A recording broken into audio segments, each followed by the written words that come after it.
예, 여러분 안녕하세요. 지난 시간까지는 사회복지정책의 개념, 이론, 이데올로기, 가치 이런 무척 추상적인 얘기들을 배운 걸로 여러분 기억하시죠? 그리고 형성 과정, 정책 형성 과정도 조금 추상적이긴 하지만 우리가 이제 정책 실제 부분으로 들어오는 거라고 생각하시면 됩니다. 오늘부터는 정책 내용 3P P, 프로세스, 프로덕트, 퍼포먼스 그것 중에 프로세스는 우리가 정책 형성 과정에서 했고 그 다음에 프로덕트를 분석하는 내용, 정책 내용을 분석하는 것을 하도록 하겠습니다. 자, 그래서 5장은 사회복지 정책의 대상입니다. 정책 분석 틀을 길버트와 터렐이라는 사람은 대상, 급여, 전달체계, 재원 이렇게 4가지로 분석 틀을 나누었는데요. 오늘은 그 첫 번째 시간으로 대상에 대해서 하겠습니다. 오늘의 학습 목표는 사회복지 정책 대상 선정과 관련해서 여러분들 많이 들어보셨을 보편주의와 선별주의의 차이점을 이해하고 설명할 수 있다. 그 다음에 사회복지 정책 대상 선정 기준을 설명하고 각 대상 선정 기준을 적용한 사회복지 정책이 무엇인지 알 수 있다.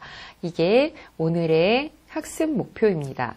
다른 장에 비해서 학습 목표가 크게 줄어든 것처럼 오늘 강의할 내용도 그렇게 많지 않으니까 여러분들 너무 부담 갖지 않고 들어주시기를 바랍니다.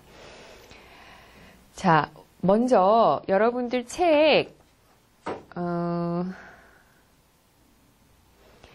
126페이지에 나와 있는 보편주의와 선별주의에 대해서 설명을 하도록 하겠습니다. 사회복지 정책에서 매우 중요한 논의가 뭐냐면 사회복지에 해당되는 재화와 서비스, 사회복지 재화와 서비스를 누구에게 할당할 것인가입니다. 이 얘기는 다른 말로 하면 사회복지 정책의 대상을 누구로 할 것인가, 그리고 사회복지 정책 대상을 선정하는 기준을 어떻게 설정해야 하는가입니다. 그 중에서도 보편주의와 선별주의는 사회복지 정책의 대상을 전체로 할 것이냐, 국민 전체 아니면은 그 조건에 해당하는 사람 전체로 할 것이냐, 아니면은 그 중에 일부로 할 것이냐, 그런 보편주의와 선별주의 논쟁이 늘 있게 마련입니다. 우리가 사회복지 정책의 개념 또는 사회복지의 개념에서 배웠던 제도적 복지와 자녀적 복지의 주요한 구분 기준 중 하나가 대상이 얼마나 보편적인가입니다. 아마도 여러분들 기억하시기로는 대상이 보편적이면 보편적일수록 제도적 복지에 가깝고 대상을 많이 타겟팅하고 또 대상을 많이 선별할수록 자녀적 복지에 가깝다고 배웠을 것으로 여러분들 기억하고 있죠. 실제로 이 보편주의와 선별주의 논쟁이 최근에 우리나라에 몇 번 있었습니다. 여러분들은 잘은 모르고 지나갔을지 모르겠지만 2년 전에 우리가 이제 아동수당이라는 제도를 작년부터 실시하고 있는데 그 아동수당이라는 제도를 실시할 때 아동 전체, 물론 아동이라고 하면 만 18세 미만을 아동이라고 하지만 지금 우리나라 아동수당은 현재는 만 7세 미만으로 주고 있고요. 그 다음에 처음에 시작할 때는 0세에서 5세까지만 해당하는 아동에게 수당을 주는 것으로 시작을 했거든요. 그런데 0세에서 5세에 해당하는 아동 전체에게 줄 것이냐, 아니면 일부만 줄 것이냐, 이거를 가지고 논쟁을 했습니다. 보통 아동수당이라고 하면 많은 나라들에서 보편적인 제도로 가져갑니다. 즉 해당 연령에 해당되면 아동이라면 소득에 상관없이 어떤 아동이건 부자 부모를 둔 아동이건 가난한 부모를 둔 아동이건 다 아동수당을 주는 것이 보편적 수당의 원칙입니다. 그래서 우리나라도 이제 아동수당을 도입했을 때 모든 아동들에게, 그 해당 연령에 해당하는 모든 아동들에게 아동수당을 주어야 한다는 입장과 그렇지 않다, 매우 상위 10% 정도에 해당하는 그 아동에게는 뭐 수당을 줄 필요가 있느냐, 매우 잘 사는데. 항상 이럴 때 나오는 사람이 있죠. 이건희 삼성전자 회장, 이건희 손자에게도 아동수당을 줘야 되냐, 이런 얘기를 늘 합니다. 그 아동은 이제 더 이상 그 아동에 해당하는 연령이 아님에도 불구하고 그렇게 늘 얘기가 나오죠. 그래서 아동수당 지급 대상을 결정할 때, 처음에 시작할 때는 소득 상위 10%는 제외하고 줬었어요. 그런데 아마 작년에 정책 결정을 해서 아니다, 이 10%를 골라내는 게 더 힘들다, 그러는데 돈이 더 많이 든다. 그래서 모든 아동에게, 모든 0세부터 5세 아동에게 주기 시작했고, 올해부터는 6세 아동도 받는 것으로 저는 알고 있는데요. 그래서 이 아동수당 지급 대상을 결정할 때 보편적으로 할 것이냐, 아니면 소득에 따라서 결정할 것이냐, 이거를 논쟁을 했었고요. 그리고 더 대대적으로 논쟁을 했던 때가 서울시 무상급식이었습니다. 이거는 그 당시에 오세훈 시장과 또 그때 시장 후보였던 박원순 시장이 팽팽하게 대립했었던 그런 얘기인데요. 서울시에 초등학교 학생들에게 급식을 하는데, 점심 급식을 하는데, 모든 아동들에게 무상으로 줘야 된다는 입장과, 아니다, 저소득층에게만 급식을 무상으로 줘야 된다라는 입장이 있었어요. 그래서 이거를 가지고 팽팽하게 정책 대결을 하다가 급기야는 주민투표까지 하게 된 그런 일이 있었습니다. 그래서 이 보편주의를 할 것이냐, 선별주의를 할 것이냐, 정책 대상을 보편적으로 할 것이냐, 선별적으로 할 것이냐는 늘 논쟁의 여지가 있었던 이슈라고 보시면 됩니다. 그래서 보편주의는 뭐냐? 보편주의는 사회의 모든 구성원을 대상으로 한다. 물론 전 국민이 대상이거나 그런 정책은 없습니다. 대개는 아동이면 아동, 노인이면 노인, 장애인이면 장애인 같은 인구학적, 진단적 기준, 대부분 이제 연령이라든지 장애가 있는지 없는지 등에 대해서 대상 선정 기준을 마련을 하는 겁니다. 이때는 소득 자산조사 같은 경제적 조건은 보지 않는 게 보편주의죠. 그래서 아까도 얘기했지만 사회복지의 제도주의 모델에서 선호하는 것이고요. 선별을 하지 않기 때문에, 선별을 한다는 거는 경제적으로 저소득층인 대상만을 선별하는 것이기 때문에 그 선별된 대상에게는 어느 정도 낙인 효과가 있는 게 사실이거든요. 그런데 보편주의로 가게 되면 낙인 효과가 없습니다. 그렇기 때문에 사회 통합에 효과적이 되고요.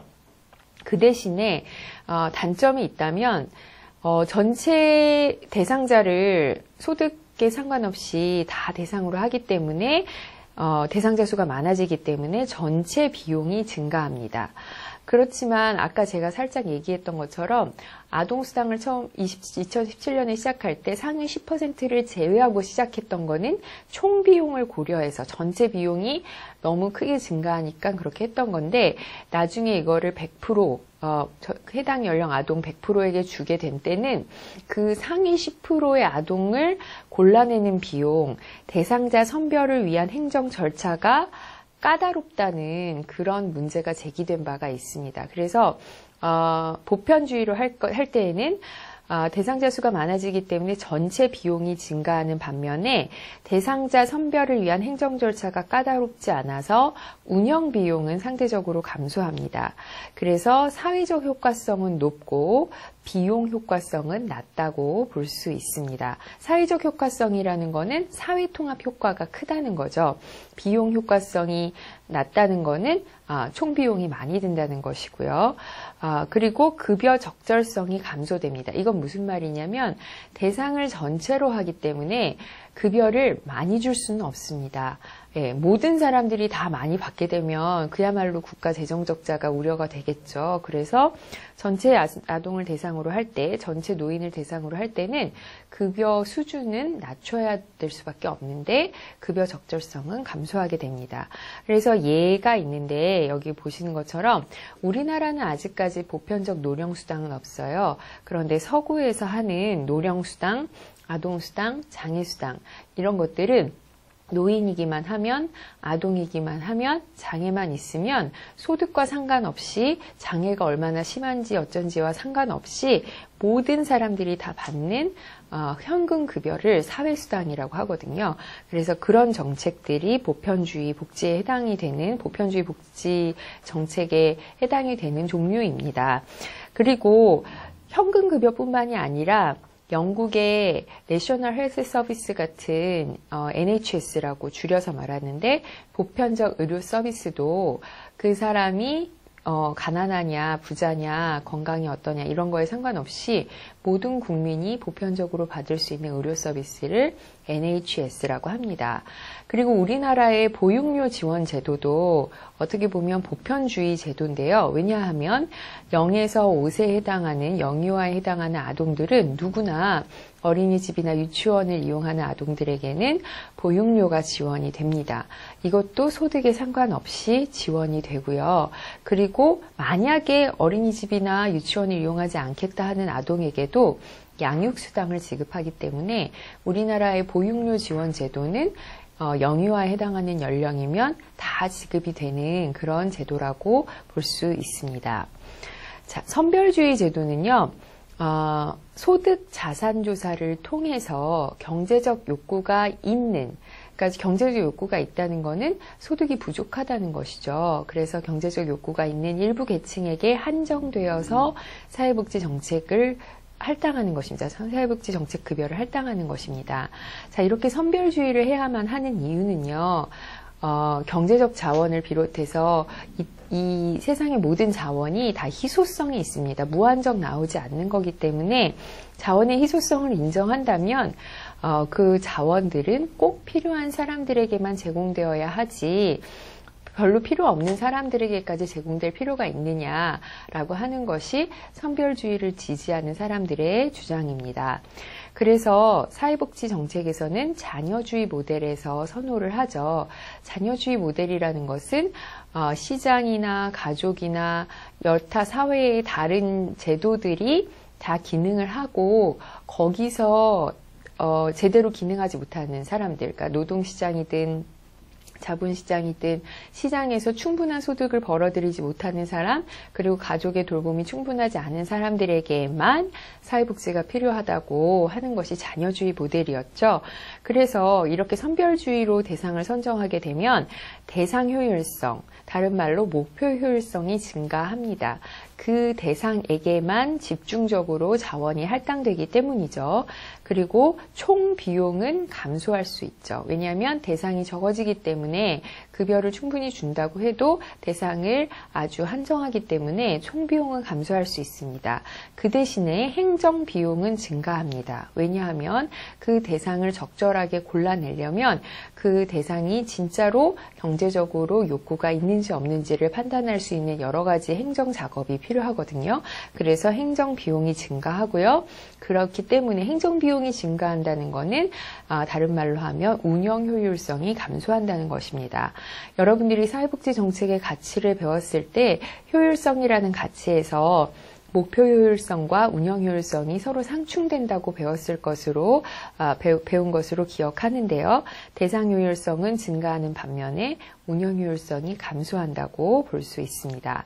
그 대신에 경제적으로 욕구가 있는 계층, 다시 말하면 저소득층 또는 빈곤층을 골라내야 되기 때문에 이 정책의 대상이 되었다는 것은 내가 가난하다는 것이 입증이 된 것이거든요. 그래서 낙인감과 열등감이 증대되면서 사회통합은 저해되는 그런 단점이 있습니다. 그래서 우리나라나 어느 나라나 대표적인 선별주의 정책이 있는데 그것이 바로 공공부조제도입니다. 공공부조제도는 정말 가난한 사람들을 골라내는 거거든요. 그래서 그 사람들에게만 생계급여라든지 자활급여라든지 의료급여, 교육급여 이런 것들을 제공을 하는 것입니다. 그래서 우리나라와 유럽의 경우에는 우리 유럽 같은 경우는 대부분 아동수당, 노령수당, 장애수당 같은 것들이 다 보편적 수당으로 지급이 되는데 우리나라 같은 경우는 특히 노인에게 지급되는 기초연금이라든지 장애인에게 지급되는 장애수당 같은 것들이 소득을 기반으로 일정 소득계층 미만에게만 지급이 되는 경향이 있습니다. 그래서 공공부조 정책이 아님에도 불구하고 우리나라의 기초연금, 장애수당, 한부모 가족 수당 이런 것들이 다 선별주의로 지급이 되는 것으로 제도화가 되어 있습니다. 자, 그래서 보편주의와 선별주의를 비교를 하면요. 대상 선정 기준을 보면 보편주의는 전체 대상으로 합니다. 여기서 전체 대상이라고 한다는 것은 연령이나 장애나 이런 거에 상관없이 전체 대상이라는 것이 아니라 특정 연령에 해당되는 경우에 전체 대상, 장애가 있는 경우에 전체 대상 이렇게 한다는 거죠. 그렇다면 선별주의는 대상 선정을 어떻게 하느냐? 소득 자산 조사를 통해서 경제적인 요구가 있는 사람들을 골라냅니다. 그다음에 보편주의의 장점은 뭐냐면 사회통합 효과가 높다는 것입니다. 자, 어떤 대상들을 구분해내지 않잖아요. 선별주의는 경제적으로 어려운 계층을 구분해내는데 보편주의는 그런 게 아니기 때문에 사회통합 효과가 높다고 볼 수 있고요. 선별주의의 장점은 그 대신에 정말 경제적 욕구가 높은 사람들만을 골라서 급여를 하는 것이기 때문에 목표 효율성이 높습니다. 자, 보편주의의 단점은요. 급여의 적절성이 낮다는 것입니다. 아까도 얘기했지만 전체 소득계층에 상관없이 전체 대상자들을 대상으로 하기 때문에 많은 급여를 줄 수가 없습니다. 높은 급여를 줄 수가 없어서 급여 적절성이 낮은데 선별주의의 단점은 특정한 계층을 골라내야 되기 때문에 행정비용이 많이 들어서 운영 효율성이 낮고 그리고 그렇게 골라낸 대상이 됐다는 거는 경제적으로 저소득층이라는 걸 입증을 한 것이기 때문에 낙인감과 열등감이 생긴다는 단점이 있습니다. 자, 비용으로 치면 보편주의는 전체 비용이 증가를 하고요. 선별주의는 전체 비용은 감소하는 대신에 행정비용, 운영비용이 증가합니다. 행정비용이라는 거는 전체 비용 중에서 급여로 지급되는 비용을 제외한 이 제도의 운영에 들어가는 행정비용을 말하는 건데 행정비용이 높다는 거는 그 업무가, 그 제도가 효율적이지 않다는 것이거든요. 그래서 행정비용이 증가하는 것이 선별주의의 특징입니다. 대표적인 정책은 보편주의에서는 보편적 수당, 유럽의 아동수당, 노령수당, 장애수당, 그리고 우리나라에서도 이제는 아동수당이 보편수당으로 지급이 되고 있습니다. 선별주의에서는 공공부조, 공공부조가 대표적인 정책이라고 볼 수 있고요. 자, 이렇게 해서 보편주의와 선별주의의 내용을 정리를 했습니다. 자, 이제는 대상을 선정하는 기준을 조금 더 구체적으로 배워보도록 할 텐데요. 보편주의, 선별주의가 대상 선정을 하는 유용한 개념일지라도 아주 추상적입니다. 어떤 걸 기준으로 하는지, 구체적으로 어떤 조건에 해당이 돼야 되는지에 대해서는 보편주의, 선별주의, 주의자라는 말이 들어가 있는 것처럼 조금은 추상적이고 이데올로기적인 성격이 있고요. 그래서 대상 선정의 기준을 조금 더 구체적인 조건으로 구분하고 있습니다. 그래서 여러분 책에 129페이지에 보시면 대상 선정의 기준 해가지고 나오는데요. 길버트와 터렐이라는 사람은 대상 선정의 기준을 크게 4가지로 구분을 했습니다. 귀속적 욕구, 보상, 진단적 구분, 자산조사 욕구 이렇게 4가지로 구분을 했는데요. 또 김태성 송군원이라는 학자는 대상 선정 기준을 또 6가지로 구분을 했습니다. 거주 여부, 거주 기간, 시민권 요거가 한 가지고요. 그다음에 인구학적 조건, 기여, 근로 능력, 소득 자산 조사, 전문적 행정적 판단 이렇게 6가지로 가지로 구분을 했어요. 그래서 제가 이 책에서는 이 길버트와 터렐이 말한 4가지와 김태성, 송근원이 말한 6가지를 비슷한 것끼리 묶어서 이렇게 구분을 했습니다. 그래서 첫 번째로는 귀속적 욕구와 인과적 기준이 좀 비슷한 설명이라서 그거를 같이 설명을 할 거고요. 그 다음에 길버트와 터렐이 말한 보상, 그리고 송근원, 김태성이 말한 기여, 이게 비슷해서 같이 묶고요. 그 다음에 길버트와 터렐이 말한 진단적 구분과 김태성, 송근원의 행정적 판단을 같이 묶었습니다. 그리고 소득 자산 조사는 네 학자가 모두 말한 거라서 같이 하나로 했고요. 그리고 근로 능력과 거주 여부와 시민권을 또 뒤에 덧붙여서 설명하겠습니다. 자, 그러면 먼저 길버트와 터렐이 말한 기속적 욕구, 그리고 김태성, 송근원이 말한 인과학적 기준에 대해서 설명을 하겠습니다. 자, 귀속적 욕구라는 말이 무척 말이 어려운, 그러니까 그 단어 자체가 좀 어려운 개념으로 이해가 되실지 모르겠는데, 일단 이 귀속적 욕구라는 것의 사전적 의미는요, 현존하는 사회 경제 체제에 의해서 충족되지 않는 공통적인 욕구를 말합니다.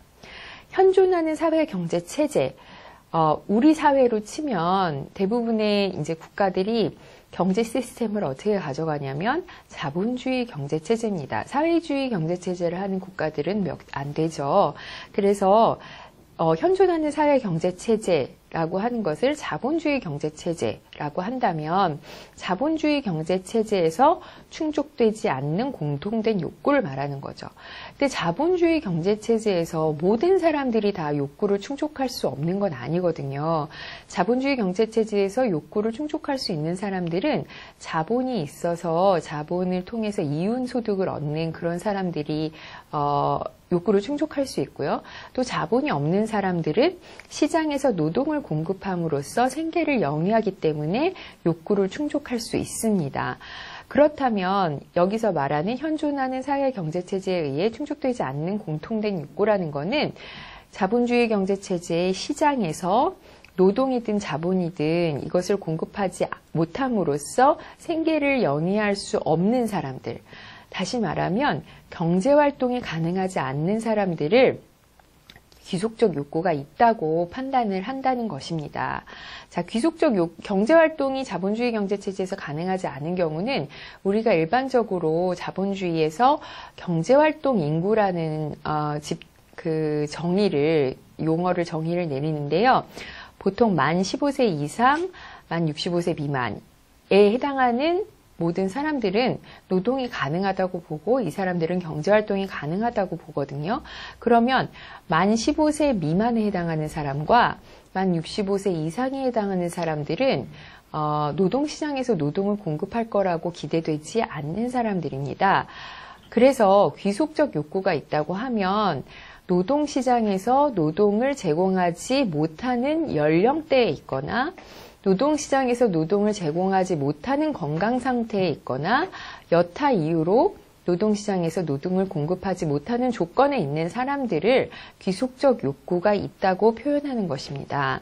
그래서 여기 보시면 만 15세 미만이나 만 65세 이상 연령이면서 이런 사람들은 이제 연령으로 했을 때 노동시장에서 노동을 공급하지 못한다고 기대되는 사람들이죠.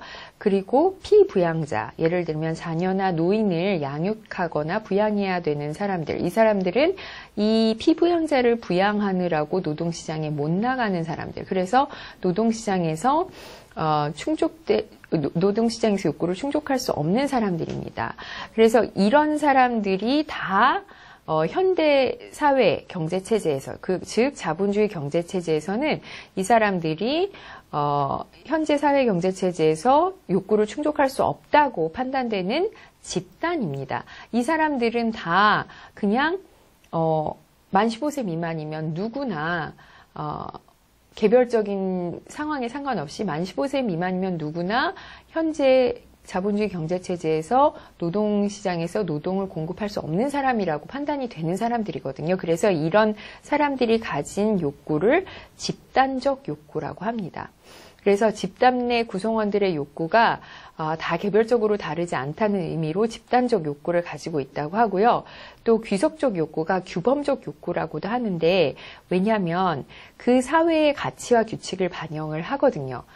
예를 들면 자본주의 경제체제에서 만 15세 미만이나 만 65세 이상은 사회적으로 규칙을 정하기를 이 사람들은 노동시장에서 노동을 할 수 없는 사람들이다 라고 규칙을 정한 거예요. 그 사회의 규칙을 반영을 한 거거든요. 또 여기서 말한 것처럼 자녀를 양육해야 되거나 노인을 부양해야 되는 노동자들은 노동시장에 나와서 노동을 공급하기가 어려운 상황이다. 즉 가족에서 돌봄을 행해야 되는 가치, 그 사회의 가치를 반영하고 있는 욕구이기 때문에 이 귀속적 욕구를 집단적 욕구이자 규범적 욕구라고 하는 것입니다. 자, 그래서 귀속적 욕구라는 것은 다시 말하면 현재 사회 경제 체제에 의해서 충족되지 않는 공통된 욕구를 말하며, 현재 사회 경제 체제라는 것은 자본주의 경제 체제에서 기대되는 노동을 공급하지 못하는 연령대나 건강 상태나 그리고 특별히 돌봄을 행해야 되는 그런 사람들을 귀속적 욕구가 있다고 하는 것입니다. 그리고 사회복지 정책의 대상을 귀속적 욕구가 있느냐 없느냐로 판단한다는 것은 그런 욕구가 있는 사람들에게 사회복지 정책의 급여를 실시한다는 거죠. 그래서 이런 것들이 얘가 보편적 노령수당, 아동수당, 그리고 육아휴직급여나 육아기 근로시간 단축은 왜 그러죠? 이 사람들은 자녀를 양육해야 된다고 기대되고, 그렇기 때문에 현존하는 사회경제체제에서 경제적 욕구를 충족할 수 없다고 판단되기 때문에 육아휴직급여나 육아기 근로시간 단축을 급여를 제공을 한다는 겁니다. 자, 이렇게 좀 어렵게 설명을 했는데, 이런 것들이 인구학적 기준이라는 게 있어요. 인구학적 기준이라는 것은 연령이냐, 성별이냐, 그런 것들을 말하는 거예요. 그냥 보통은 이제 인구학적 기준이라고 하면 연령, 성별, 이런 것들을 말합니다. 그래서, 여기서 보신 것처럼 연령, 결혼 여부, 자녀 수, 성별 같은 거를 인구학적 기준이라고 하는데, 이 만 15세 미만, 만 65세 이상이라는 거는 바로 연령에 해당이 되는 거죠.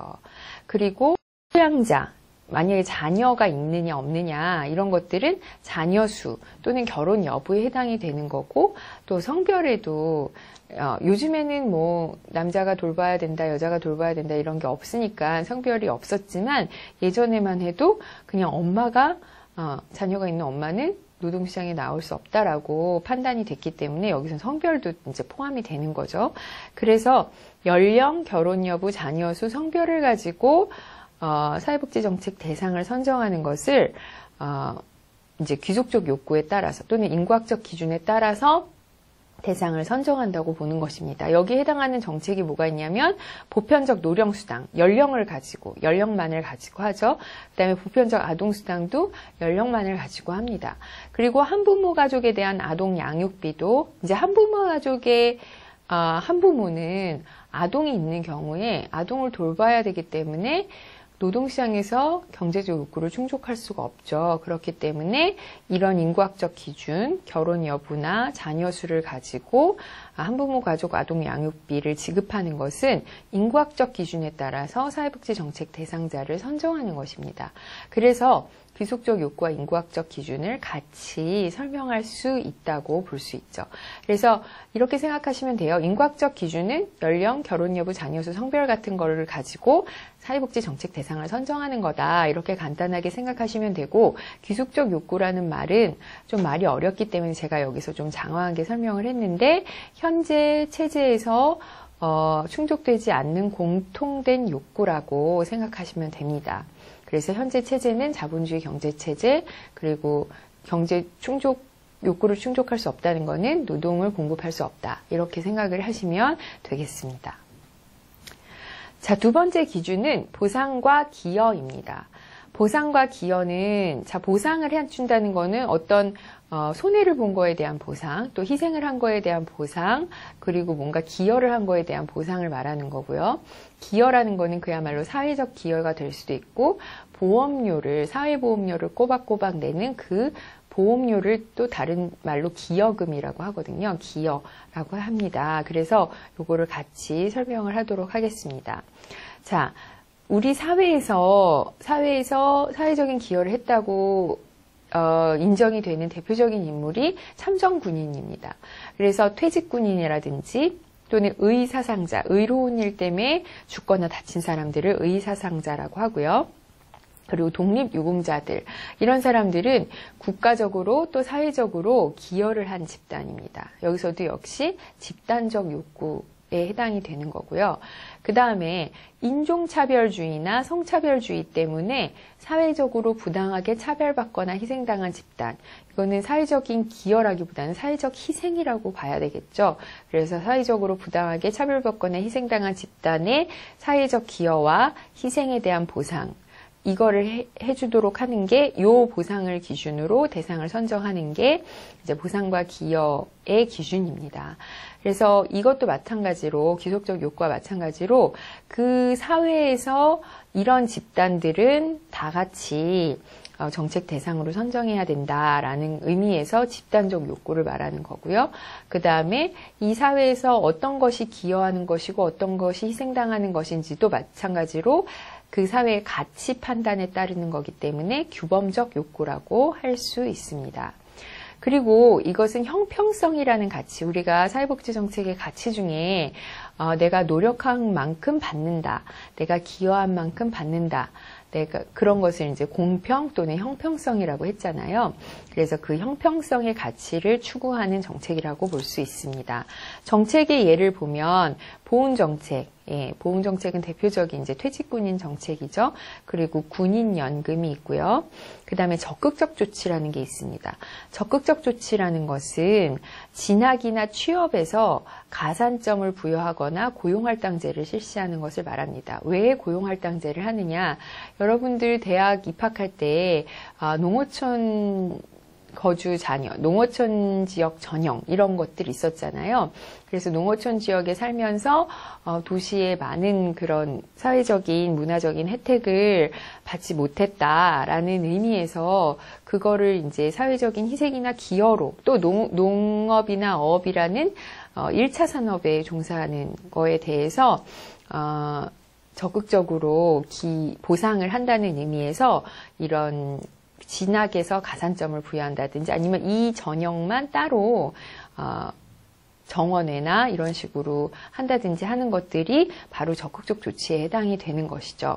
그리고 보통 이제 적극적 조치는 취업할 때 어떤 여성의 경우에 몇 퍼센트 이상 뽑는다, 또 장애인의 경우에 몇 퍼센트 이상 뽑는다, 이런 식으로 많이 하고 있고요. 우리나라는 아니지만 미국 같은 경우에는 인종차별이 워낙 심해왔기 때문에 흑인은 몇 퍼센트 이상씩 뽑는다. 이거는 이제 진학이나 취업에서 가산점을 부여하거나 고용할당제를 하는 경우를 볼 수 있습니다. 그리고 또 어떤 정책이 있냐면요. 이거는 모든 나라에서 하는 정책이 아니기 때문에 제가 따로 적어놨는데, 미국에는 가정폭력이나 아동학대 희생자들에게 임대보조주택의 입주 우선순위를 부여하는 제도가 있다고 합니다. 이거는 무슨 말이냐면 가정폭력이나 아동학대 같은 것이 사회적으로 부당하게 차별받거나 희생당한 거잖아요. 이런 집단에게 임대주택 입주의 우선순위를 부여하는 거. 그 다음에 인도 같은 경우는 카스트 제도가 많이 근대화됐다고는 하지만 여전히 남아있어서 카스트 제도의 하층 계급에게 공무원 임용 우대를 하거나 대학 입학 할당제를 하는 것들이 바로 이런 거라고 볼 수 있습니다. 자, 이런 것들이 이제 사회적으로 기여를 하거나 희생을 한 거에 대한 것이고요.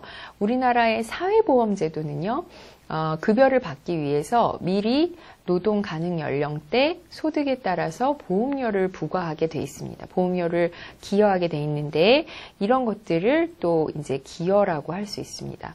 그래서 일정 기간 노령, 실업, 산재, 질병 등의 사회적 위험에 대비하기 위해서 보험료를 captu라는 거를 우리가 다른 말로 기여라고 합니다. 그래서 그런 거에 대해서 보상하는 차원에서 하는 거기 때문에 우리나라의 사회보험 제도들도 대상자를 선정하는 기준이 보상과 기여라고도 볼 수 있고요. 그래서 소득 활동을 하는 동안 소득의 일정 비율을 고용주나 국가와 함께 객출을 해서, 객출을 한다는 건 이제 가져간다는 거죠. 가져가서 소득 활동이 중단됐을 때 생계를 보장하거나 또는 사회 서비스의 비용을 지불하거나 하는 것들이 이제 사회보험 제도죠. 그래서 사회보험 제도에서는 대표적인 이제 매달 기여를 해서 그 보험료를 기금으로 모아놨다가 나중에 이런 위험이 발생했을 때 급여로 지출을 하는 것입니다. 그래서 사회보험제도라는 것이 바로 이 보상과 기여의 대상 선정 기준을 적용한 예가 될 수 있고요. 세 번째로 진단적 구분과 행정적 판단이 있습니다. 진단적 구분이라는 거는, 진단한다는 거는 누가 하는 거죠? 보통은 이제 의사들이 많이 하잖아요. 이 사람들이 어떤 병에 걸렸다, 어떤 장애가 있다, 이런 거를 진단하는 건데, 신체적, 정신적 장애 같은 것은 일반인들이 판단할 수 없어요. 그래서 이런 신체적, 정신적 장애와 같이 특정 재화나 서비스를 필요로 하는 개별적 욕구, 이거는 집단적 욕구가 아니죠. 이제 장애 등급제가 이제 폐지가 되는데, 많은 장애인들이 장애 등급제 폐지를 요구했던 거에는 이런 맥락이 있습니다. 장애라는 것은 그냥 1급, 2급, 3급, 4급, 5급, 6급 이렇게 같은 급수에 해당한다고 해서 다 같은 욕구를 가지고 있는 게 아님에도 불구하고 장애 등급을 정함으로써 획일화된 서비스를 제공하려고 한다. 그리고 장애 등급이 낮아도 어떤 특정한 서비스가 필요할 수 있고, 장애 등급이 높아도 어떤 특정한 서비스가 필요 없을 수도 있는데, 그냥 등급별로 다 서비스를 주나 마느냐를 결정하는 거가 장애인들에게는 너무 말이 안 된다는 거죠. 그래서 앞에서 봤던 이 보상과 기여나 그 다음에 귀속적 욕구와 인과학적 기준과는 다르게 이 진단적 구분, 요것은 개별적 욕구를 말하는 겁니다. 집단적 욕구가 아니라 개별적 욕구를 말하는 거예요. 그래서 신체적, 정신적 장애 같은 특정 재화나 서비스를 필요로 하는 개별적 욕구에 대해서는 전문가의 판단에 근거해서 대상을 선정한다는 것입니다. 그래서 이거는 집단적 욕구가 아니라 개별적 욕구에 근거한 할당이 될 수 있고요. 그리고 그 욕구에 대해서 아주 상세하게 기술적으로 진단을 내려야, 테크니컬하게 진단을 내려야 합니다. 이 진단을 내리는 사람들은 당연히 전문가만 할 수 있고요. 그래서 보통은 장애나 영양 상태 등에 대해서 전문가가, 의사, 간호사 이런 분들이 진단을 내리게 되죠. 그래서 장애인연금, 장애수당, 장애아동 부양수당 같이 장애가 있는지 없는지를 이제 판정을 해서 지급하는 게 있고요. 그 다음에 노인 장기요양보험 같은 경우는 장기요양 인정 등급을 받아야지만 장기요양 급여를 받잖아요. 그래서 이것도 이제 그 노인의 신체 활동이나 그런 거에 대한 전문적인 판단을 하는 것입니다. 이것과 완전히 같은 것은 아니지만 이제 정책을 대상을 선정하다 보면 행정적 판단이 필요할 때가 있습니다. 급여 수급 자격에 대한 법령이 구체적이지 않아서 어떤 경우에는 행정 전담 공무원 같은 이제 분들이 행정적 재량에 따라서 대상자를 선정하는 거죠. 대표적인 예가 근로능력, 그다음에 부양의무자 유무입니다. 근로능력 같은 경우는 물론 근로능력을 판단하는 상세한 그 기술지가 있습니다. 그거를 판단할 수 있는 질문지나 척도 같은 게 있긴 한데, 어떨 때는 이 근로능력이 있어야만 받는 급여도 있고 없어야만 받는 급여도 있거든요. 그래서 근로능력을 유무를 판단할 때 행정적 판단이 요구될 때가 있고요. 그 다음에 이 사람이 부양의무자가 있는지 없는지, 부양의무자가 있어도 능력이 있는지 없는지 이런 것들을 판단할 때도 아주 상세하게, 매우 상세하게 이제 지침이 되어 있지 않을 때는 행정적인 판단에 의해서 결정을 해야 될 때가 있다는 것입니다. 네 번째로 대상 선정의 기준이 되는 게 소득 자산 조사입니다. 소득과 자산, 소득은 이제 매달 들어오는 소득을 말하는 거고, 자산은 우리가 갖고 있는 재산을 말하는 건데,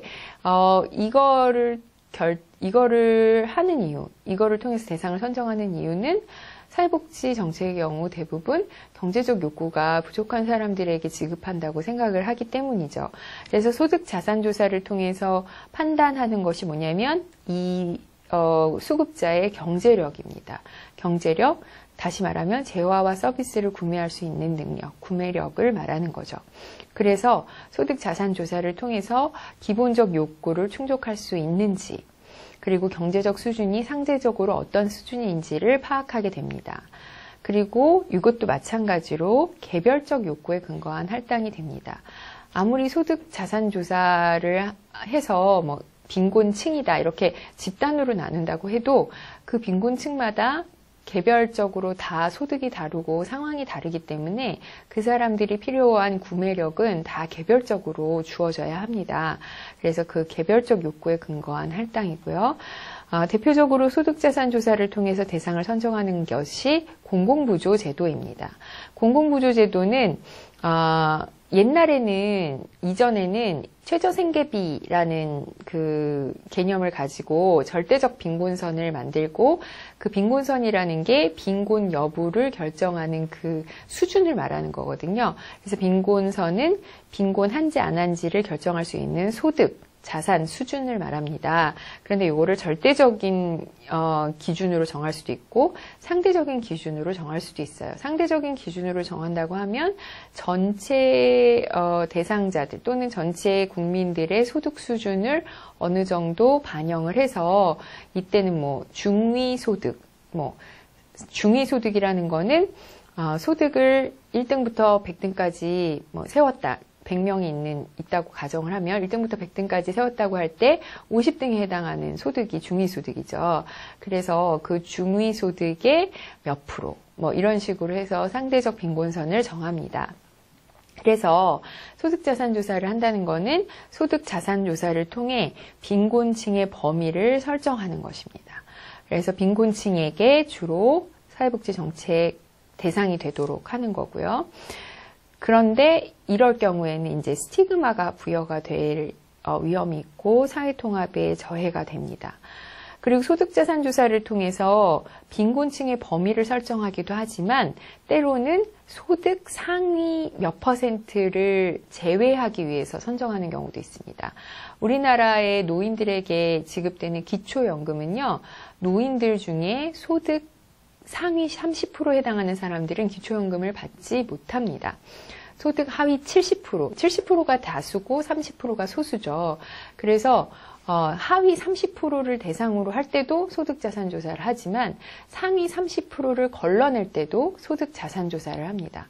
그렇게 해서 소득 상위 30%, 10% 이렇게 제외한 집단으로 선정하는 경우에도 소득자산조사를 실시합니다. 자, 5번째 기준이 뭐냐면 근로능력입니다. 근로능력이 없어야 급여를 받는 정책도 있고 근로능력이 있어야 급여를 받는 정책도 있습니다. 옛날 우리가 배웠던 사회복지정책의 기원에서 배웠던 엘리자베스 빈민법이나 신빈민법 이런 것들은 근로능력이 없어야만 급여를 받을 수 있는 거였고요. 그다음에 예전에 생활보호제도 국민기초생활보장제도의 전신이었던 생활보호제도도 생계보호라는 현금급여를 받으려면 근로능력이 없어야만 받았습니다. 근로능력이 있어야 급여를 받을 수 있는 정책은 국민기초생활보장제도의 자활급여고요. 그다음에 고용보험의 실업급여, 직업훈련, 고용서비스 이런 것들은 근로능력이 있어야 하고 근로를 할 의사가 있어야지 받을 수 있는 급여와 서비스입니다. 그래서 근로능력은 여부는 어떤 정책이냐에 따라서 근로능력이 있어야 받을 수 있기도 하고 없어야 받을 수 있기도 합니다. 그리고 국민기초생활보장제도의 생계급여 같은 경우는 보통 이제 생계급여를 예전에 생활보호제도 같은 경우는 근로능력이 있는 경우에는 아예 현금급여를 못 받았거든요. 빈곤층이어도. 그런데 빈곤층이면서 근로능력이 있어도 생계급여를 받을 수 있어요. 근데 생계급여를 받을 수 있는데 근로능력이 있는 사람들은 조건부 수급자라 그래서 어떤 조건을 붙여서 급여를 지급합니다. 어떤 조건을 붙이냐면 자활급여를 수급해야 해요. 자활급여라는 거는 노동능력이 있으면서 노동을 못하는 사람들에게 일자리를 제공을 한다든지 자활 일자리를 제공한다든지 아니면 어떤 직업훈련에 참여하게 한다든지 해서 그 자활급여를 수급하는 거를 조건으로 이제 현금급여를 주는 게 생계급여의 조건부 수급입니다. 보통 이제 근로능력이라는 것은 근로가 가능한 육체적 능력을 실제로 측정하기보다는 실제로 뭐 여기 와서 일해보세요. 이거 들어보세요. 이런 식으로 근로능력을 측정하는 게 아니라 연령이 너무 많거나 너무 적으면 근로능력이 없다고 판단하고 또 부양가족이 있어서 부양을 해야 되면 근로능력이 없다고 판단하고 또 임신, 출산 여부 같은 걸로 인구학적 기준으로 판단하는 경우도 많아요. 그리고 건강 상태나 장애 정도 같은 걸로도 판정을 하기 때문에, 그러니까 건강이 너무 안 좋으면 근로할 수가 없잖아요. 그래서 그걸로도 판정하기 때문에 근로 능력 여부를 이제 대상 선정 기준에서 길버트와 터렐 같은 경우는 근로 능력을 대상 선정의 기준으로 안 했잖아요. 그런 이유가 바로 이런 귀속적 욕구나 진단적 구분에 해당이 된다고 보기 때문에 따로 근로능력을 빼낸 게 아닌 것으로 저는 이제 생각하고 있어요. 그렇지만 이제 여기서는 조금 더 구체적으로 여러분들에게 설명하기 위해서 근로능력을 또 다른 대상 선정의 기준으로 빼서 설명을 하고 있고요. 마지막으로 거주 여부와 시민권을 이제 대상 선정의 기준으로 여기서 제시를 했는데 요즘같이 다문화 사회일 경우에 이민자 결혼을 통해서 온 사람도 있고 그냥 이주해 온 사람도 있고 또 근로를 하러 온 사람도 많잖아요. 그래서 이민자나 외국인 근로자가 많고 다문화 사회가 될수록 거주 여부와 시민권 또는 영주권이 그 사회복지 정책 대상을 선정하는 중요한 기준이 됩니다. 보통 우리나라의 법률상의 사회복지 정책 급여들은 거의 우리나라 국민을 대상으로 지급을 하고 있기 때문에 사실은 우리나라의 그 시민권이라고 하면 시민권이 있어야 돼요. 우리나라의 그 시민권이 있어야 되는데 갑자기 그 단어가 생각이 안 나는데 그래서 결혼 이주 여성은 기본적으로는 우리나라 국민이 아니기 때문에 대상이 될 수 없어요. 그런데 특례 제도를 만들어서 본인이 외국인일지라도, 그러니까 우리나라 국적이 있어야 되잖아요. 본인이 외국인일지라도 배우자나 미성년 자녀가 우리나라 국적이 있으면 정책 대상이 되는 그런 특례 제도를 마련해 놓고 있습니다. 그러니까 결혼 이주 여성 같은 경우는 우리나라 사람이랑 결혼했고 우리나라 아동을 낳고 우리나라 국적의 아동을 낳고 또 어떨 때는 우리나라 국적의 노인들을 모시고 살잖아요. 그렇기 때문에 그런 사람들은 우리나라 국적이 없을지라도 정책 대상이 되도록 한다는 거죠. 또 복지가 분권화되고 지역화될수록 그 지역에 사는 사람에게만 지급되는 정책이 있어요. 예, 그럴 때는 지자체 거주자에게만 수급 자격을 부여하는 정책이 있는데 이때도 거주 여부, 그 지자체, 그 국가에 거주하느냐뿐만이 아니라 그 지역에 거주하느냐까지도 중요한 정책의 기준이 됩니다. 그래서 거주 여부와 시민권은 급여 자격 조건의 필요 조건이 되는 경우가 많아요. 그러니까 이 거주 여부와 시민권만 있다고 해서 모든 정책 대상이 되는 건 아닙니다. 그러니까 거주 여부와 시민권만으로 정책의 급여를, 사회복지 정책의 급여를 받을 수 있는 정책은 많지 않아요. 여기다가 플러스 다른 조건이 같이 돼야 된다는 의미거든요. 그래서 사실은 영국의 NHS 같은 경우도 원래는 영국에 거주하기만 하면 다 받을 수 있는 의료 서비스였어요. 그런데 최근에는 유학생이나 이주민의 경우는 일정 정도 부담금을 내야지 받는 정책으로 바뀌었다고 하고요. 캐나다의 기초연금도 거주하면 다 받을 수 있는 게 아니라 10년 이상을 거주해야지 기초연금을 받을 수 있다고 합니다. 그래서 거주 여부, 시민권 여부만으로 사회복지정책 급여를 제공하는 경우는 많지 않지만 어떤 급여 자격 조건에 필요 조건이 되는 경우가 많기 때문에 요거를 대상 선정의 기준에서 따로 설명을 한 것입니다. 자, 이렇게 해서 사회복지정책 대상 선정 기준에 대한 설명을 모두 마쳤고요. 다음 시간에는 사회복지정책 급여에 대해서 설명을 하도록 하겠습니다. 여러분들 긴 시간 수고하셨습니다.